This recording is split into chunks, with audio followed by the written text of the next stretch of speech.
कि कोबी मूड बुद्धि था, पर शक्तिमान एक विवेकशील इंसान है। वह अपनी शक्तियों से चुटकी में तुम्हें हरा सकता है, तुम्हारा रहस्य जान सकता है। शारीरिक बल और बुद्धि मात्र से उसे हराना नामुमकिन है। इस पर सूरज कहता है, मेरे साथ आपका आशीर्वाद है चाचा।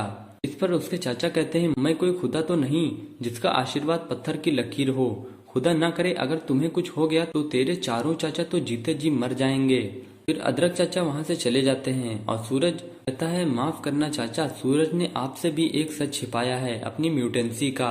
आज अगर मैं जिंदा हूँ तो डॉक्टर निशी की वजह से।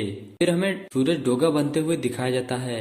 फिर अगले सीन में हमें दिखाया जाता है कि शक्तिमान एक ऊंची सी बिल्डिंग पर खड़ा था। फिर हमें दिखाया जाता है डोगा, जो किसी से कह रहा होता है कि मना किया था ना कि अपराध का रास्ता छोड़ दो, वरना डोगा नहीं छोड़ेगा। पर कुत्ते की पूंछ 12 साल नली में रखने पर भी सीधी नहीं हो सकती। पता इस ड्रग्स की सप्लाई किसके कहने पर कर रहे थे? अगर जवाब नहीं दिया तो अनजान तुम जानते ही हो।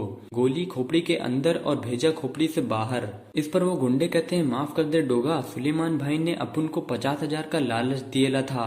अपन इसकी डिलीवरी छोटा भाई को करने वाला था। फिर वो बताता है कि अपन को छोड़ दे डोगा, माँ कसम अपन लोग ये काम छोड़ देगा। लेकिन ये कहते कहते अचानक वो गुंडा खुश हो जाता है और जब डोगा पीछे मुड़कर देखता है तो उसके सामने शक्तिमान खड़ा होता है, जो डोगा से कहता है, बस डोगा, बंद करो अपना खूनी खेल और लौट जाओ अपनी दुनिया में, वरना मजबूरन मुझे तुम्हें कानून के हवाले करना पड़ेगा। इस पर डोगा कहता है, ये डोगा का ही डर है शक्तिमान, जो मुंबई को इन इंसानी भेड़ियों से बचाए हुए है, वरना ये कब के इंसानियत को फाड़ कर खा चुके होते। लौटना तो तुम्हें होगा शक्तिमान, ये मेरा कार्य क्षेत्र है और अपने क्षेत्र में किसी का दखल मुझे बर्दाश्त नहीं, तुम्हारा भी नहीं। उम्मीद है तुम समझ गए होगे।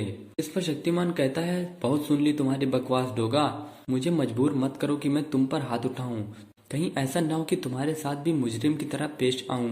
तुमने ब्रह्मांड रक्षकों के साथ मिलकर कई बार दुनिया को बचाया है, इसलिए तुम्हें बर्दाश्त कर रहा हूँ। अब चुपचाप हथियार फेंक दो और वापस लौट जाओ। इस पर डोगा कहता है, तुमने आज डोगा को सिर्फ भौंकते ही देखा होगा, शायद काटते नहीं देखा होगा। कुत्ते को जो बुरा लगता है उसे वह काट लेता है। और अगले ही पल हम देखते हैं कि डोगा उन तीनों गुंडों को एक एक गोली खोपड़ी में मार देता है और वो तीनों ही गुंडे मर जाते हैं वहीं पर। और इस पर शक्तिमान को गुस्सा आ जाता है और वो कहता है, बहुत हुआ तेरा खूनी खेल, अपनी आगे की जिंदगी जेल में ही बिताना। इस पर डोगा कहता है, अपनी शक्तियों पर मत इतरा शक्तिमान, डोगा के अंदर का जुनून तुमने अभी देखा ही कहाँ है। लेकिन तभी हम डोगा को कुछ परेशान होता हुआ देख सकते हैं। डोगा मन ही मन सोचता है, म्यूटेशन लेवल बढ़ रहा है, एंटीडोट लेना होगा, मेरा दिमाग चकरा रहा है, धुंधला सा दिखाई दे रहा है, जी हाई लेवल के लक्षण हैं, जल्दी ही मुझे एंटीडोट लेना होगा। और ये सब कहते हुए शक्तिमान उसे पीटता रहता है। और जब शक्तिमान डोगा को इंजेक्शन लेता हुआ देखता है तो शक्तिमान कहता है, ताकत का एस्टेरॉयड लेना शुरू कर दिया क्या डोगा? लेकिन डोगा कुछ नहीं बोलता है और उसके बदन में ऐंठन बढ़ने लगती है और अचानक से डोगा के चेहरे के भाव बदल जाते हैं। और वहीं अचानक से डोगा पिटते पिटते उठ खड़ा होता है और शक्तिमान के हाथ को रोक लेता है और कहता है, stop Shaktimaan, now my turn. और फिर डोगा कहता है, डोगा की राह बनने में रुकावट बनने की कोशिश मत करो शक्तिमान, वरना डोगा के जुनून की आग में जलकर रह जाओगे। और शक्तिमान फिर मन में सोचता है, ये अचानक से डोगा में इतनी ताकत कहाँ से आ गई, वह तो इंजेक्शन तो मैंने इसे लेने भी नहीं दिया। फिर डोगा कहता है, आज से ये कुत्ते सी शक्ल याद रखना शक्तिमान। और अब इन दोनों के बीच एक भयंकर लड़ाई शुरू हो जाती है। फिर हमें दिखाया जाता है कि शक्तिमान ने शक्ति किरणों से कैद कर दिया है डोगा को। लेकिन फिर हमें अगले ही पल यह भी दिखाया जाता है कि डोगा ने उस शक्ति किरण के परखच्चे उड़ा दिए थे और कहता है, तो यह तुम्हारी सबसे बड़ी भूल है शक्तिमान, डोगा को कैद कर पाए ऐसी कोई जेल अभी तक बनी ही नहीं, तुम्हारी नजर में हो सके कोई तो मुझे जरूर बताना। इस पर शक्तिमान कहता है, तुम्हारा होना इस समाज के लिए खतरा है डोगा, तुम्हारा जेल जाना ही सही है। लेकिन इससे पहले कि दोनों कुछ कर पाते हमें आवाज सुनाई देती है, हेल्प की, शक्तिमान बचाओ। इस पर शक्तिमान सोचता है, किसी बच्चे की जान खतरे में है, मुझे तुरंत जाना होगा। और शक्तिमान जाते जाते सोचता है, डोगा से फिर कभी निपट सकता हूँ, पहले उस बच्चे को बचाना होगा। फिर डोगा भी वहाँ से चला जाता है, ये सोचते हुए कि जरूर कोई मुसीबत में होगा, वरना वो भागता नहीं। फिर हमें दिखाया जाता है कि डोगा गटर में चला जाता है और अपना सूट उतार देता है और वो पहुंच जाता है डॉक्टर निशी के पास और वो निशी से पूछता है अपने म्यूटेशन के बारे में। इस पर निशी माइक्रोस्कोप में देखते हुए कहती है, ओह नो सूरज, तुम्हारा डीएनए बहुत तेजी से बदल रहा है। एक खास हार्मोन तुम्हारे जेनेटिक कोड्स को बहुत तेजी से बदल रहे हैं। इस पर डोगा पूछता है ऐसा क्या हो सकता है। फिर डोगा कहता है मुझे लगता है ऐसा कुछ मैंने पहले कभी देखा है, याद नहीं आ रहा। हाँ, राजा नरसिंह के केस में उसके सेना नायकों में से एक का ब्लड मैंने तुम्हें लाकर दिया था। तुम्ही ने म्यूजल से होने वाले बदलाव को जीव कोशिका के जरिए दिखाया था। इस पर निशा कहती है मुझे इस पर कुछ और टेस्ट करने होंगे। अगर ये वही है तो तुम्हारा रूप और ताकत और खतरनाक होने वाली है। इसका तुम पर क्या असर होगा अभी बताना मुश्किल है। हो सकता है कि तुम और खूंखार हो जाओ या खुद पर से नियंत्रण खो दो। इस पर डोगा कहता है तुम अपने टेस्ट करो, पर मुझे तो अपना फर्ज निभाना ही होगा। डॉक्टर निशी के कुछ कहने से पहले डोगा वहां से जा चुका होता है। फिर हमें अगली सुबह दिखाया जाता है कि गंगाधर योग अवस्था में बैठा कुछ सोच रहा है। डोगा के शरीर की ऊर्जा को पकड़ते हुए मैं उस तक पहुंच सकता हूं, जान सकता हूं कि डोगा के मास्क के पीछे किसका चेहरा है। और गंगाधर ने ध्यान लगाना शुरू किया और उसकी मानसिक तरंगे चारों तरफ फैलने लगी। पहले मुंबई और फिर पूरी दुनिया में फैल गईं। फिर गंगाधर अचानक से कहता है कोई अदृश्य शक्ति मेरी मानसिक तरंगों को रोक रही है। तो क्या डोगा कोई मायावी शक्ति भी रखता है जो उसके रहस्य को रहस्य रखे। खैर जो भी हो, आज नहीं तो कल डोगा का रहस्य तो मैं जानकर ही रहूंगा। फिलहाल तो कार्यालय जाने का वक्त हो चला है। फिर हमें गीता विश्वास दिखाई जाती है जो सोचती है कि आखिर डोगा जैसे साधारण इंसान शक्तिमान का सामना कैसे कर सकता है, कहीं ये सब झूठ तो नहीं। फिर वहीं पर गंगाधर आ जाता है जिस पर गीता कहती है यू खरगोश दांत वाले उल्लू कहाँ रह गए थे। लेकिन इतना कहते ही गीता झेप जाती है और कहती है आई एम सॉरी गंगाधर, पता नहीं मुझे क्या हो गया था, मुझे बस तुम्हारी चिंता हो रही थी। रात को जो हुआ क्या हुआ सच था क्या। डोगा ने इतना कहते ही गंगाधर बोल पड़ता है 100% सत्य है देवी जी।